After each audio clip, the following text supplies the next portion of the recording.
So we're going to head to our Instaparent series. Summer travel with kids can be stressful, but there are some hacks that can help the whole family get from point A to point B with a little less chaos. GMA lifestyle contributor Lori Bergamato shows us some of them.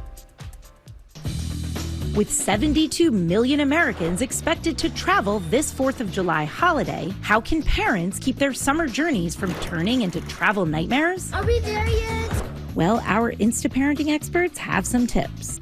Hi, I'm Michelle Pratt. First up, the mom and nationally certified child passenger safety expert behind At Safe in the Seat says you should bring your car seat on the plane. Best practice is to purchase an extra airplane seat, yes, even if your child is under the age of 2, and buckle your kiddo up in that airplane seat in their car seat. It's the safest way for your child to ride, the way you can ensure that your car seat is going to make it to your final destination safely, and it's best for your sanity too. But how do you get the clunky car seat through the airport?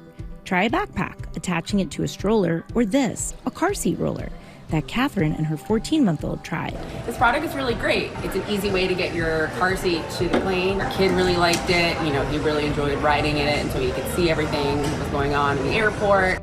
Also handy for traveling, a good stroller. We sent this Mockingbird stroller to mom of 3, Shalapria, to test out. I'm a mother of 3, and it's so convenient. What about those road trips? We got some tips from Kelly Stumpy, the mom of 3 behind At the Car Mom. Make sure you plan your drive to stop every 2 hours. I know that can seem like a lot, but it's recommended we get children out of car seats at least every 2 hours to prevent any circulation issues. So plan ahead. Maybe stop at a local park or a fun restaurant, and it will make the trip go smoothly for everybody. And since a tantrum can strike at any time, Stumpy urges parents to keep some surprises in their back pocket. Snacks, activity books, and screen time can all help make travel smoother.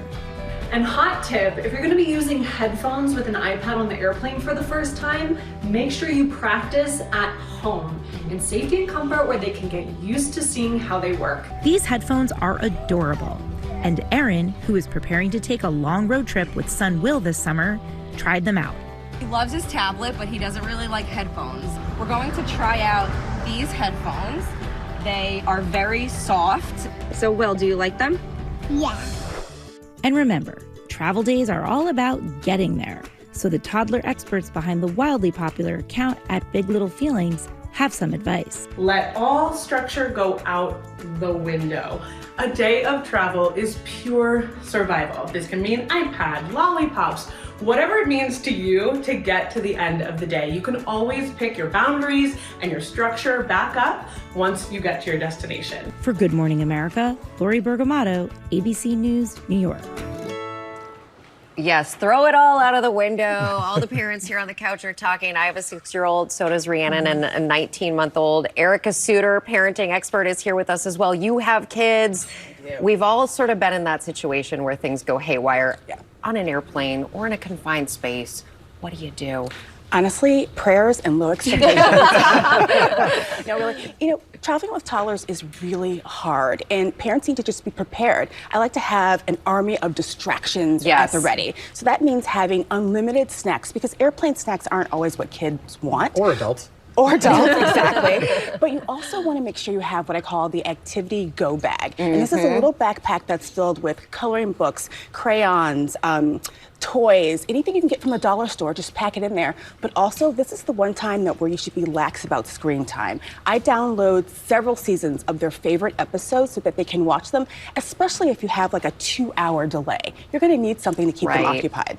Absolutely, and we heard in the piece that it's okay to kind of throw the structure out the window on those travel days. All parents know you kind of have to. But how do you balance that with setting some boundaries? Because you don't want them to spiral once you get to their location. And if you've given them ice cream for breakfast and let them kind of do whatever they want, sometimes it backfires on the back end. Right. Well, I call travel days the Vegas of parenting. Right? You've got to relax those rules, but some things should stay in place, like kindness, safety, not kicking the seat in front of you 37 times. So this is where the gentle anchor concept comes in, where you're loosening the reins, but you don't let go of them completely. Think about it as having flexibility with some predictable moments. So you can do a countdown. So, hey, we got 3 more episodes of Bluey before the plane lands. When you get there, make sure you have their favorite bedtime story, their favorite toy or blanket, and that helps keep them a little bit grounded when everything seems like chaos around them. Now, Ericka, what about some maybe unexpected travel hacks, things that people might not think of immediately, but that go such a long way along the journey? So I love painter's tape. I know it sounds crazy, but it's lightweight, it fits in everywhere. You can baby-proof a hotel room, you can fix a toy or a book, you can even make race tracks on the floor or on a tray table. And the one thing I love having, my other go-to, is a toy or activity they have never seen before. Something so new. When they, yes, when they start to kind of spiral, you can bring it out. That surprise buys you a little more time. But would that then make them think that every time they cry while traveling, they get a new toy? Good question. Well, that is a good point, but with travel, it is about survival. Okay, fine. So you in have these to bring a new moments- toy every time. You have to bring a new toy.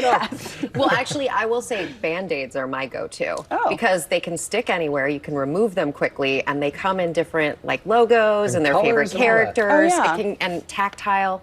The other thing I like to Try do it. too, if your kids are a little bit older, is I bring like Uno, I bring tons of cards games, but with the expectation that they're going to want me to play too. So that's the only bad part. If you're wanting some me time on the plane, you're not going to get it. Yes. You're like, I brought a crossword puzzle. No thanks. Thank you so much, great. Ericka. Happy 4th of July. Happy 4th. And happy traveling to you with those kiddos.